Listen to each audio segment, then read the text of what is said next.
Welcome to the Jacksonville First Seventh-day Adventist Church podcast, where we listen, learn, and love together. Our speaker today is Pastor Jonathan Pinato. One of the root ideas of Sabbath is that all living things, and many non-living things as well, they will thrive only by an ample measure of stillness and aloneness. A bird flying, never nesting, is soon plummeting. Grass trampled day after day scalps down to the hard bone of the earth. A saw used without relenting, its teeth never filed, its blade never cooled, will grow dull and brittle. An engine that is never shut off will gum with residue or fatigue from thinness of oil. That engine will sputter, it will blow a gasket, it will stall, it will cease.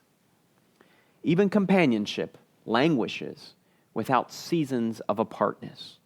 You see, God stitched into the very nature of things an inviolable need to be left alone now and then.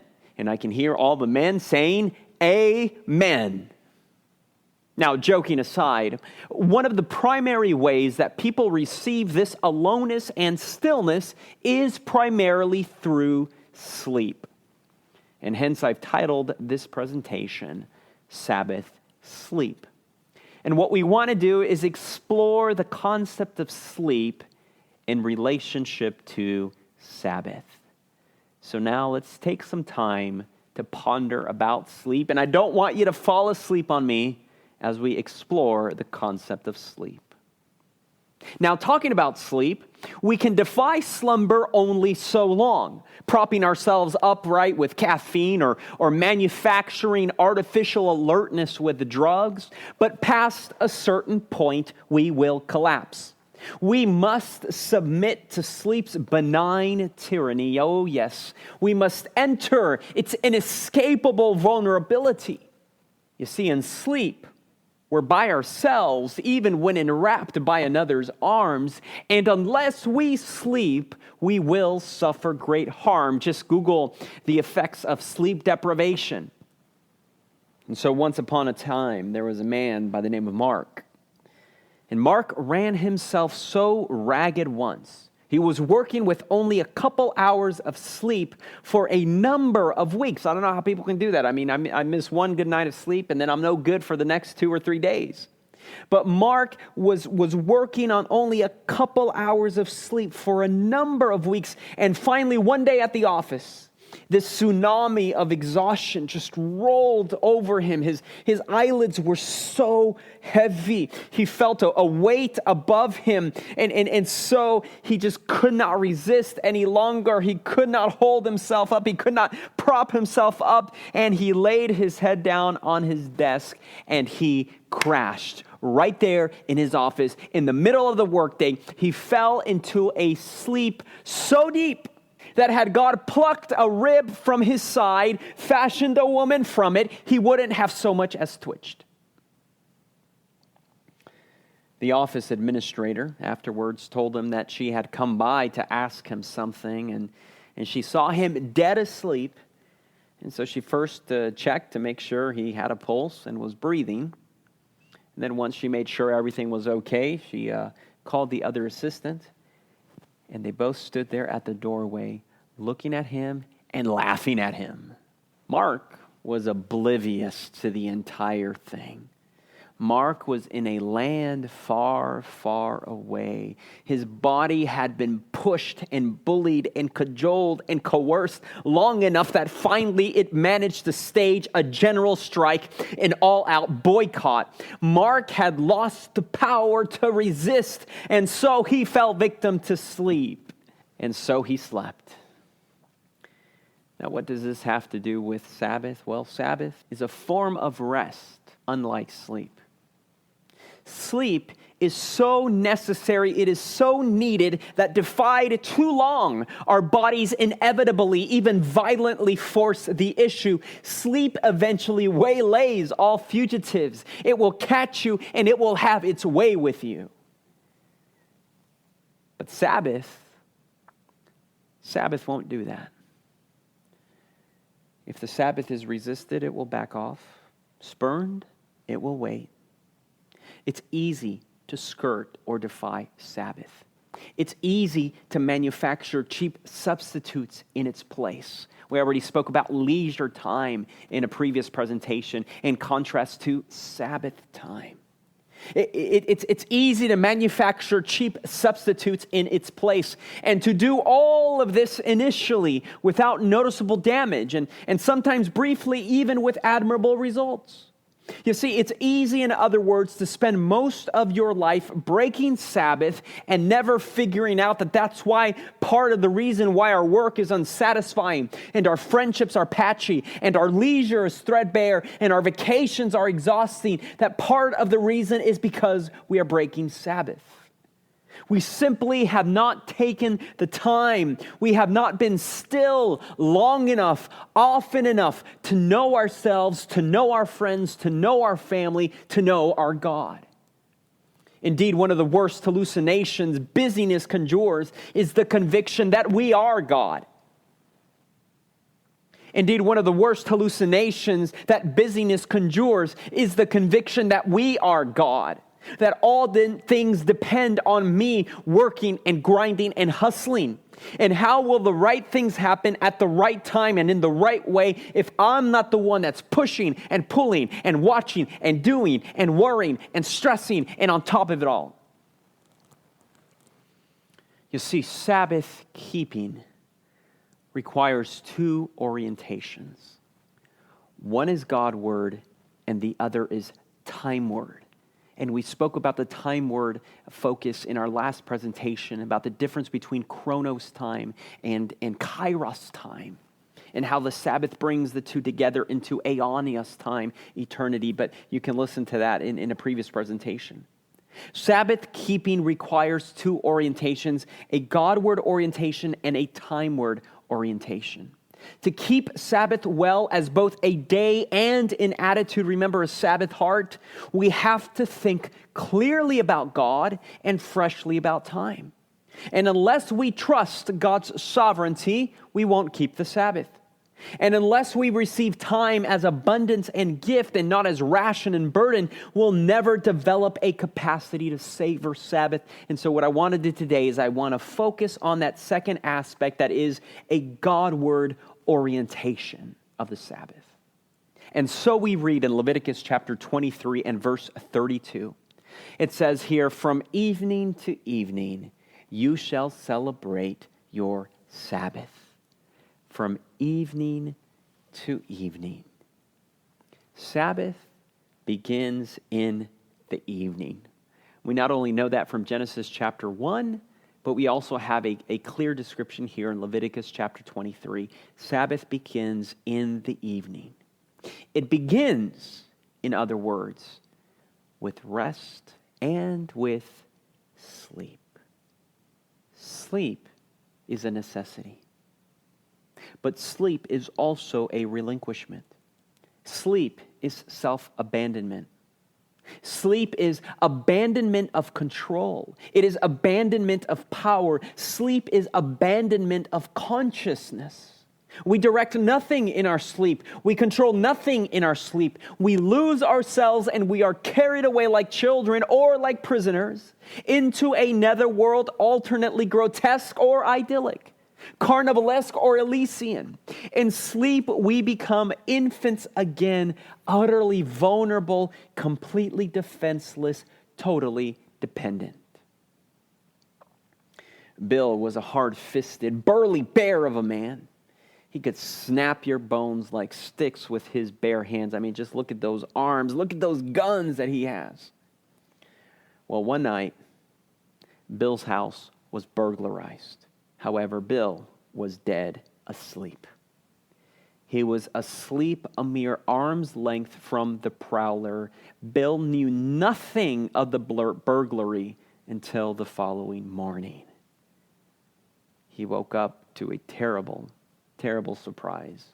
His girth and his brawn and all his strength and everything that he had did him no good. He was useless while he slept. And so, my friends, sleep, besides being a necessity, is also an act of faith. And what we're going to find out is that Sabbath, like sleep, is not only a necessity, but it too is an act of faith. It is Sabbath that will lead us toward a Godward orientation. And what do I mean by a Godward orientation? Notice what Psalm chapter 3, verses 1 and 5 says. "O Lord, how many are my foes? How many rise up against me?" But then the psalmist declares, "But nevertheless I lay down and I sleep, and I wake again because the Lord sustains me." You see that trust there about sleep and David in having faith and trust and confidence in God while he sleeps. Psalm 4, verse 8, "I will lie down and sleep in peace. For you alone, O Lord, make me dwell in safety." I don't know how many of you have memorized this one. My parents had us memorize this when we were children in Spanish. "En paz me acostaré y así mismo dormiré, porque solo tú, oh Jehová, me harás estar confiado." I will lie down and sleep in peace, for you alone, O Lord, make me dwell in safety. You see, every time we sleep, we place ourselves again in this position of vulnerability, of defenselessness, of dependency. We enter again this infant-like unguardedness. And we will do this well only under one of two conditions. Either utter exhaustion, where we can't help ourselves, like Bill or like Mark, or we will do so under complete confidence, where we've stopped trying to help ourselves. When we sleep well, it is because we know from whence our help comes. In contrast, sleepless nights, I don't know how many of you have had sleepless nights. Sleepless nights or when you wake up in the middle of the night without being able to go back to sleep because our minds can't stop thinking. I don't know how many of you have been there. I've been there.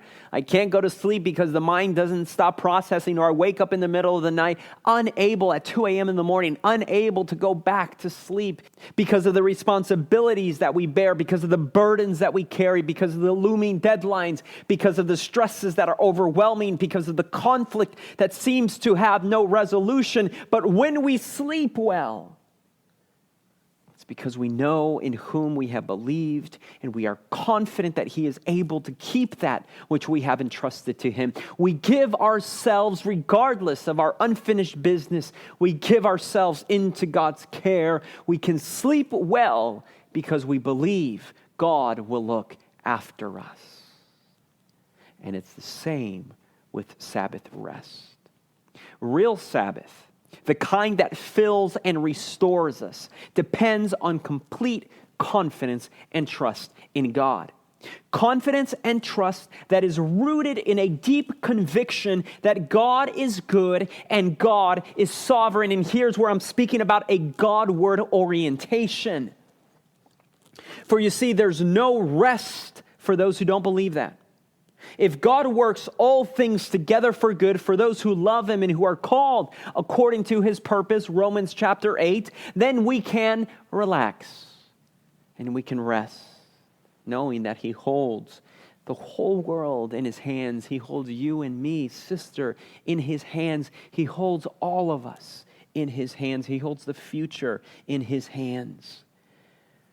If we know that, we can relax and we can rest. But if he doesn't, I'm telling you right now, if he doesn't, then you better start worrying. But if God can take any mess, any mishap, any wastage, any wreckage, anything, and weave beauty and meaning from it. And we saw this passage in Ecclesiastes chapter 3 and verse 11 where it says, "And he has made all things beautiful in its time." He's a God who can work all things together for good. Even the bad things, even the terrible things, even the horrible things. He can work all things together for good. And if you believe that, if you trust it, if you believe that this is a God that can take all of it and weave beauty and meaning from it, then you can take at least one day off. But if God can't, then you better get busy. Either God's always at work watching the city, or you need to try harder. Either God is good and in control, or it all depends on you. And when we speak about having this kind of depth of trust, I think that King David is a good model for us. David trusted in God's goodness and in God's sovereignty. David had a life that was Godward orientated. In fact, the Bible tells us that he was a man after God's own heart. And we've already read about this, his depth of trust and confidence in God in Psalm 3 and in Psalm 4. But why don't we read Psalm 62? In Psalm 62, you may not know it at the beginning and you may not be able to tell while reading it, but Psalm 62 has historically been understood as a Sabbath psalm. Psalm 62. David's trust in God's goodness and sovereignty will be laced throughout his journal. And when I mean his journal, not just Psalm 62, but the entire of the Psalms that he wrote. In Psalm 62, verses 1 and 2, it says, "My soul finds rest in God alone."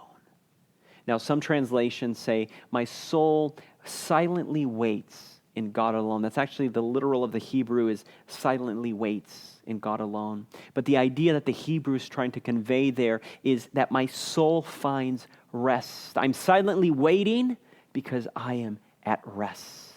In contrast to those who are running to and fro, who have no rest, no, my soul finds rest, therefore it can silently wait in God alone. My salvation comes from him. He alone is my rock and my salvation. God is my fortress, and I will never be shaken. You see, what David is doing here is that David is training himself, and watch out with that word there because we're going to come back to it several times here. What David is doing here is David is training himself, and whoever else will listen, he is training himself to trust in God's goodness and in God's sovereignty. And this for David is no mere intellectual exercise. This is a way of survival for him. And it's the shape of David's life in the holy wild. What is the holy wild? The holy wild are those times when you find yourself in those dry and barren places of the soul. Seemingly in exile like David. David had to flee into the wilderness. I don't know for how many years he was fleeing like an exile, like a fugitive from place to place before God's promises were fulfilled in his life. The holy wild are those times when you find yourself in those dry and barren places of the soul, seemingly in exile, in a weary and barren wasteland, where it appears that God does not hear or answer your prayers, or your prayers are delayed. Where it seems to be one calamity after another, one storm after another, one challenge after another, one conflict after another, one hardship after another, where there is no rest for the weary. It's those moments in your life when the sky above your head is bronze and the earth beneath your feet is iron. And what's happening to David here is that he is being beset by his enemies. He's being beset all around by challenges, by problems, by difficulties that are all bent on his ruin, seeking his destruction. And notice how he describes these things in verse 3 and 4. Notice how he describes his circumstances. He says, "How long will you assault me? Would all of you throw me down this leaning wall to batter this tottering fence?" He's describing himself as a leaning wall about ready to fall, as a tottering fence just ready to be knocked over, knocked down. Surely they intend to topple me. They take delight in lies. With their mouths they bless, but in their hearts they curse. Have any of you ever been in a situation like this where you feel at your wit's end, that you won't be able to make it, that you're about to topple over, that you're being battered left and right, that people are coming to you saying one thing and then behind your back they're saying something else? How do you survive in a world like this? How can you find rest in a world like this? Is it even possible to find rest in circumstances like this, in a world of deceit and enmity? Well, David tells us that there is a way to be able to rest, but only one way to rest, and that is to find rest in God alone. You see, David had no way to dredge up rest from his circumstances. In fact, when he looks at his circumstances, they are quite discouraging.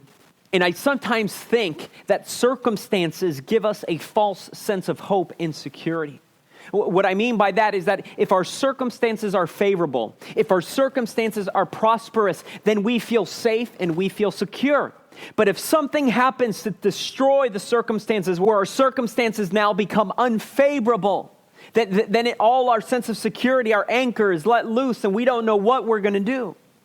And I think that what's happening now with this pandemic in the year 2020 and what's happening with the economy, even though it looks like it's going up, but we never know. That's the thing. We never know about these kinds of things. It goes up, it goes down. Joblessness and people out of work and unemployment not there anymore and the market shrinking and the market resetting itself and all these uncertainties that are taking place.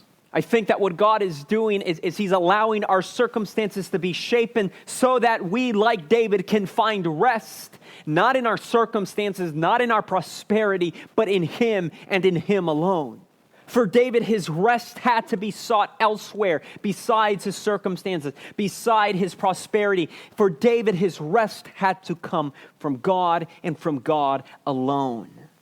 David had to know God as his rock. David had to know God as his salvation. David had to know God as his unshakable fortress. David had to know God, that God alone is sovereign and that God alone works all things together for good for those who love him and who are called according to his purposes. But notice something here, because it will help us to train ourselves in like faith and trust as David did. You see, David begins Psalm 62 with a declaration. That is, he begins it with a confident assertion that his soul finds rest in God alone. Psalm 62 verse 1, my soul finds rest in God alone. My salvation comes from him. Declaration, confident assertion. But then after describing his circumstances, David's tone shifts a little bit. I wonder if, as he's looking at his circumstances, if his faith doesn't wane, if he doesn't get a bit discouraged. He does mention that he's this tottering fence, this leaning wall. And what he will do in verse 5 and 6 is that he will virtually repeat verbatim what he says in verse 1 and 2, except there's a slight difference. See if you can catch it. Verse 1 says, my soul finds rest in God alone.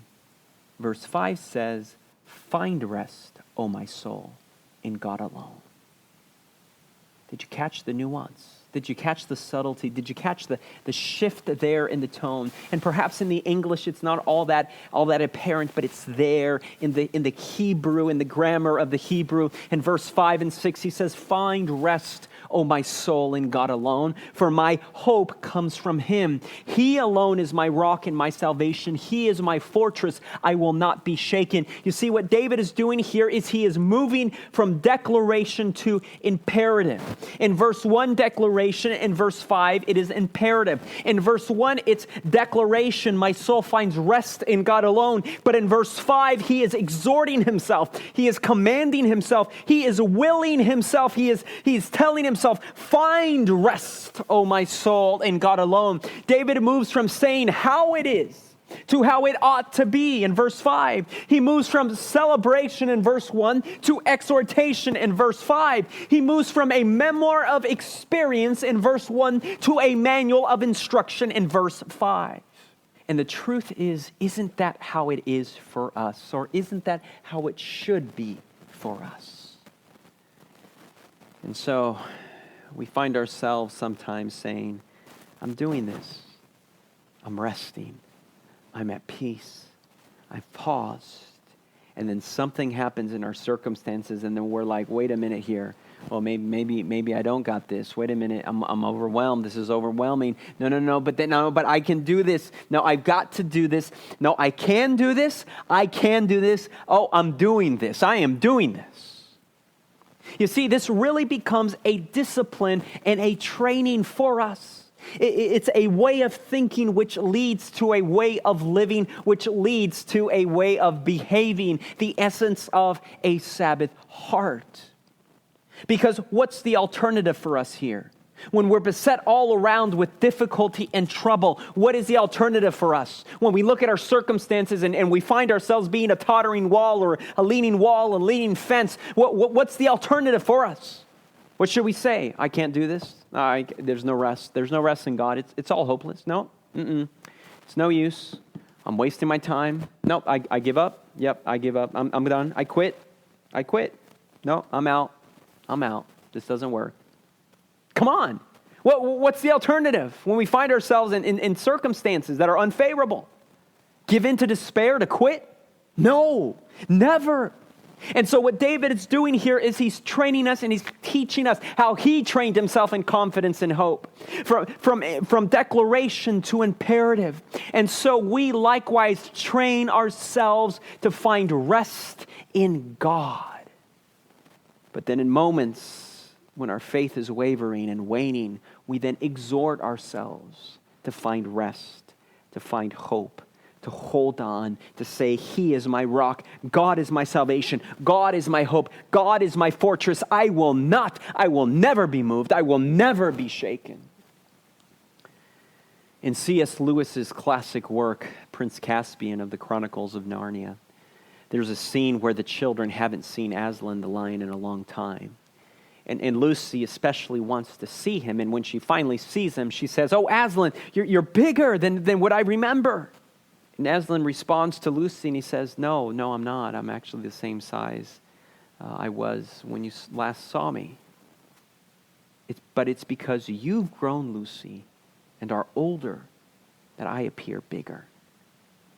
And Lucy's like, wait a minute, what? That doesn't make sense. You're telling me that you're the same size you were last time I saw you, even though you appear to me bigger than you are, and you tell me that the reason that you appear bigger is because I've grown and become older? And Aslan says, yes. Every year you grow, you'll find me bigger.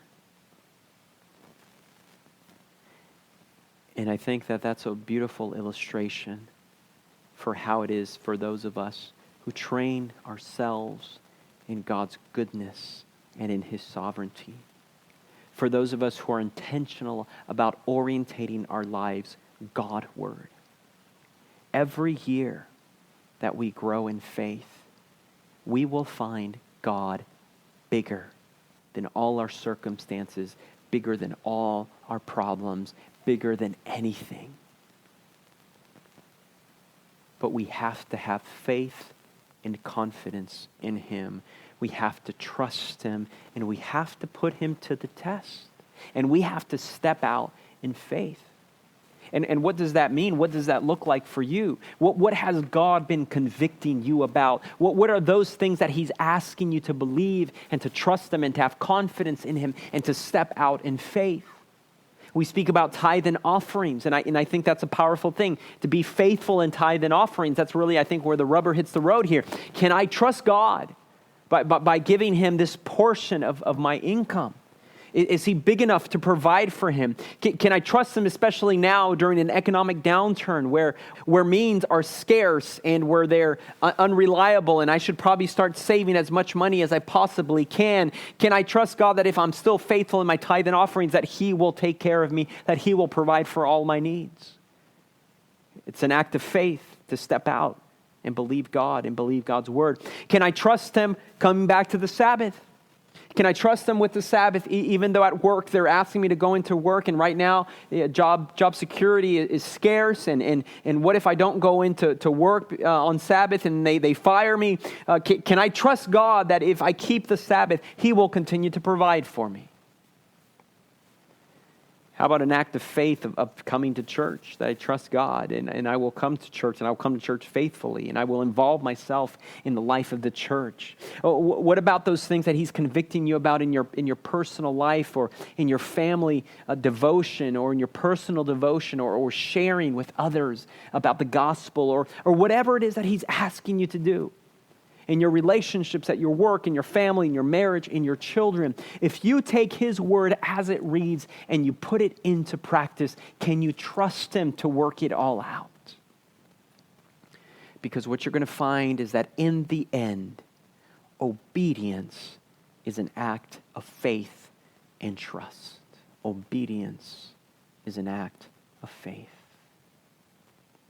And so what I want you to do is I want you to practice the presence of God until you are utterly convinced of his goodness and of his sovereignty. I want you today to make the decision saying, God, I want to orientate my life Godward until you are bigger than all my problems and than all my circumstances, until I can find rest in you and you alone. I want you to practice the presence of God. How can you do that? Well, one of the first ways you can do that is by practicing thankfulness, about allowing your heart to be drawn out to God in thankfulness. As you pray and as you commune with God, don't put your problems first. How about you start with God and with all the good things that he has done for you? How about you make a list? Yes, take out a piece of paper and a pen, and why don't you make a list of all that God has done for you? And how about you recited all the blessings, all the ways that he's come through for you? How about you recite them and you proclaim it and you believe it and you breathe it? How about we practice the presence of God until we are utterly convinced of his goodness and of his sovereignty? How about this morning we make the decision, we say, God, I want my life to be orientated in your direction. I want a Godward orientation. This podcast is brought to you by the Jacksonville First Seventh-day Adventist Church. Connect with us on www.jaxsda.org or on Facebook and YouTube. We look forward to sharing more inspiring messages with you.